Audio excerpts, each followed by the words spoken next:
Stepping down from a top-of-the-line version will bring you to such questions as, okay, so what's missing? And more importantly, what's its price? In the case of the GWM Haval Jolion, you really get what you pay for in the hybrid variant.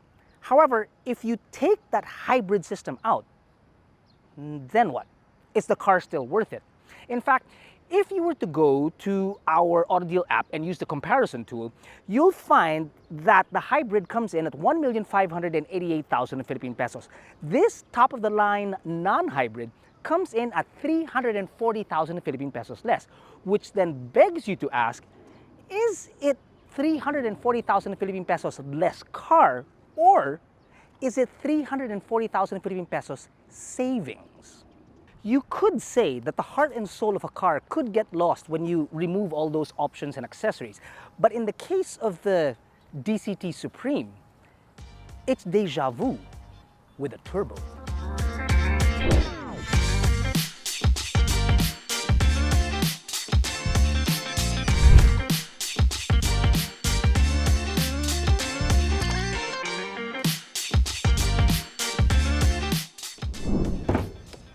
The main reason why this car is much more affordable than its, well, brother, is because underneath you only have a gasoline-powered engine, which is a 1.5-liter turbocharged 4-cylinder gasoline engine mated to a 7-speed DCT that produces 141 horses and 220 Newton-meters of torque. Now, in comparison to its, again, brother that has a hybrid system, it's very much down on power because that has 186 horses and 375 Newton-meters of torque. However, the disparity when it comes to fuel efficiency is much less. In the city, we were able to get about 9 to 10 kilometers per liter. You slash off a kilometer or two once traffic gets worse, meaning about 7 to 8 kilometers per liter. On the highway, much better at about 14 to 15 kilometers per liter. This is in contrast to what we got in the hybrid version, which was 12.8 kilometers per liter and 18 kilometers per liter city and then highway.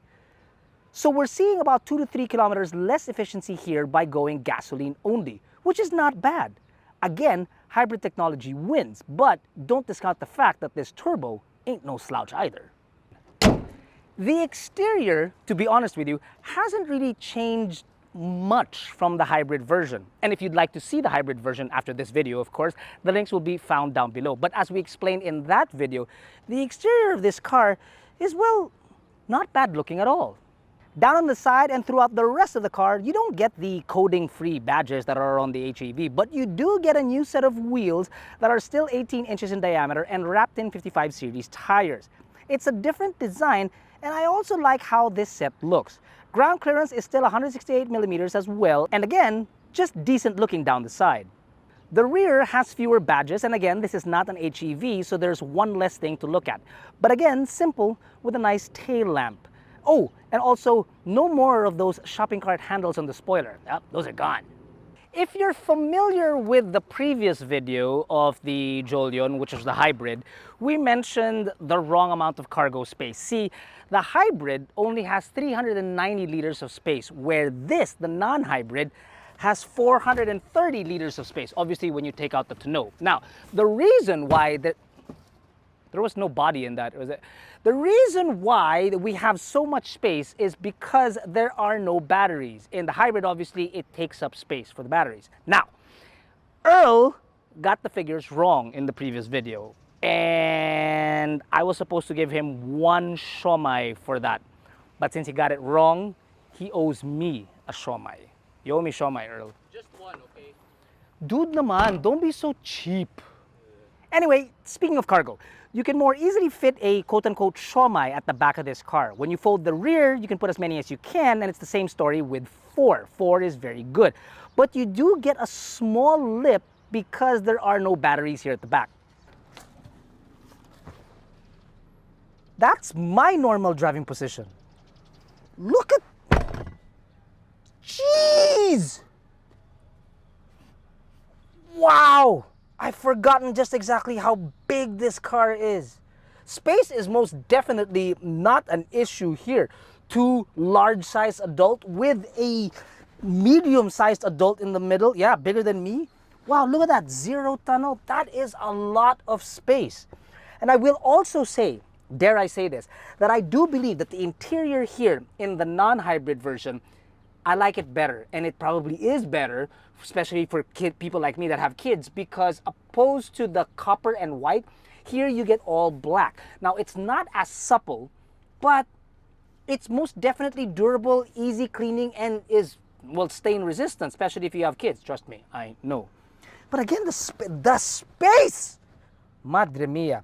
Now, the good thing about the non-hybrid variant, which is what this is, they did not skimp out on the toys back here, which is to say that you still have 2 air vents here found up front and 2 USB charging points, albeit they are Type A. You have a small cubby holder found here.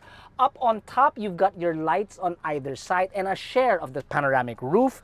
A center armrest with 2 cup holders that most definitely can carry your average size bottles. This is Earl's. I kind of miss Jack's, but I don't think this car will appreciate Jack's bottle either, because it just won't fit on either the door or in the center. But really, a comfortable cabin to be in, and it's just, I know a lot of you people say out there that I'm not very tall. Yes, that's true. My mother agrees with that because she's shorter than like my foot. But the point is that look at the amount of space that I have. Good God. Grabe, ang laki. Or maliit lang talaga ako? Don't answer, no. It's Earl. Sorry. I miss Jack. I really miss Jack.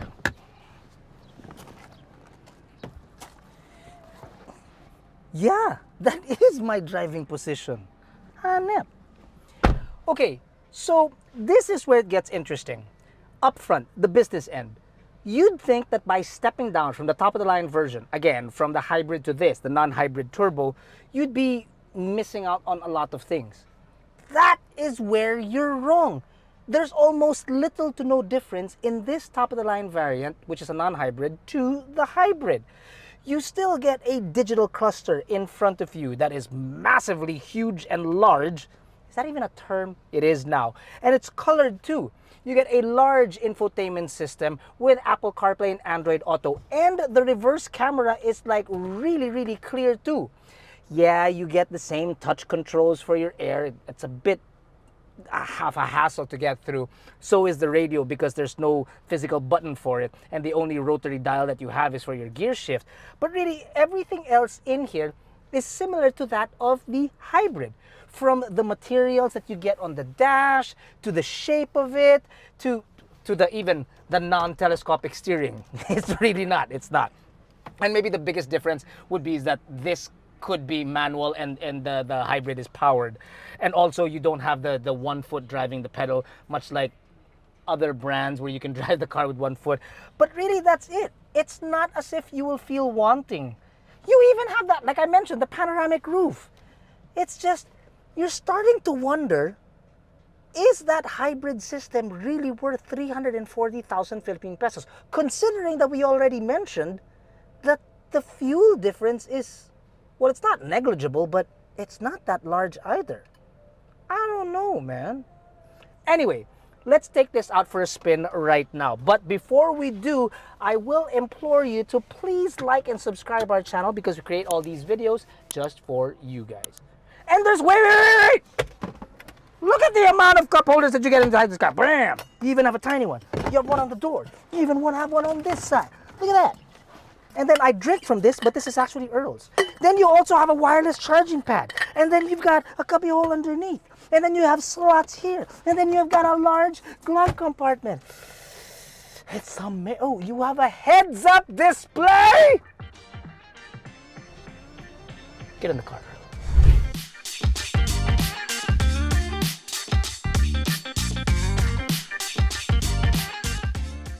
Now, you'd think that driving the non-hybrid variant would be much worse than the hybrid variant, obviously. Then you'd be wrong. Of course, there is a very big drop-off when it comes to power and the torque when you're, really pushing it.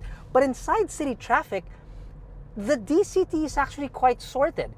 It's not one of those DCTs that you feel like there's always a lag that you're jumping into and you don't know what's happening, much like a dial-up modem. I'm exaggerating here, but I'm sure you understand where I'm coming from. That it's not necessarily like some tailgates where we've mentioned that it takes 1 or 2 business days to get your done and over with. No, it's actually quite smooth, quite good. It's sad to think that there are other DCTs in there in more expensive automobiles that aren't as good as this one. It's strange. You could say that it's decently sorted. No. That sucked, Earl. No. You could say that's decente. Decente. Decente. Okay. Okay. Apparently, Earl is much better at puns than I am. One moment, please.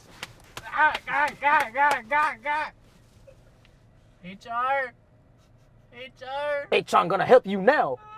While we do miss the one pedal system, if you drive it like a normal car, it most definitely will be a normal car. But when you summon as much of the power from the 1.5 liter gasoline only system with the turbo, mind you, it does pick up very quickly. It revs really well, but by about 90 kilometers per hour, that's where it falls sort of like starts to become flat, and you're missing some of the overhead that the HEV system will push you. But it's actually not all that bad, because if you think about it, our speed limit is 90 kilometers per hour, so you're but a hair away from maximizing what it is that you should be on a highway. So in general, okay lang. Now, as obviously we've mentioned earlier when we were talking about the cargo space here is a little bit bigger, diminished in the hybrid system because of its batteries. And because of the batteries, you have extra weight inside the car. And that's what we feel is kind of missing inside this car when you're going potholes and whatnot. It doesn't necessarily feel like it's hollow, but that extra weight gives it a more plush ride. It sort of like sits a little bit better and stands up slowly. It's not as much of a spring chicken that immediately bounces up. That's not to say that the ride in here is not plush. No, it still is. But if you were to literally just compare this with its hybrid brother, then that obviously has a little bit more dampening to it. In a nutshell, the steering is light, the throttle is responsive, it's comfortable, but again, it's just not as attemptive or snappy as the hybrid. But overall, still a great car. I think, personally, I'm shocked with the way this car drives, even though it's not a hybrid. Now, while the hybrid was shocking to drive, I'm just shocked that this thing drives almost as well as a hybrid. That's a lot of shocking.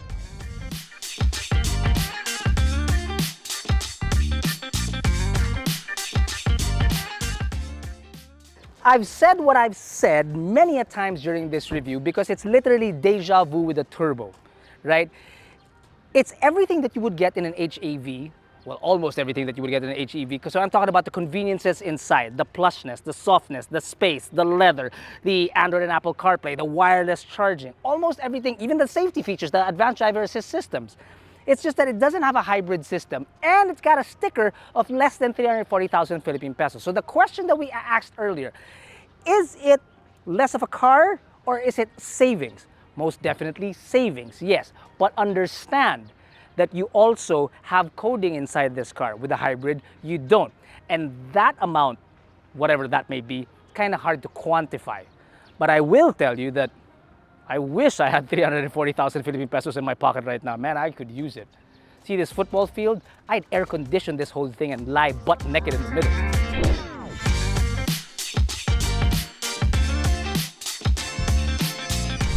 This episode of Behind the Wheel was shot on location at Ortigas Estates, Circulo Verde. For more information, visit the links in the description below.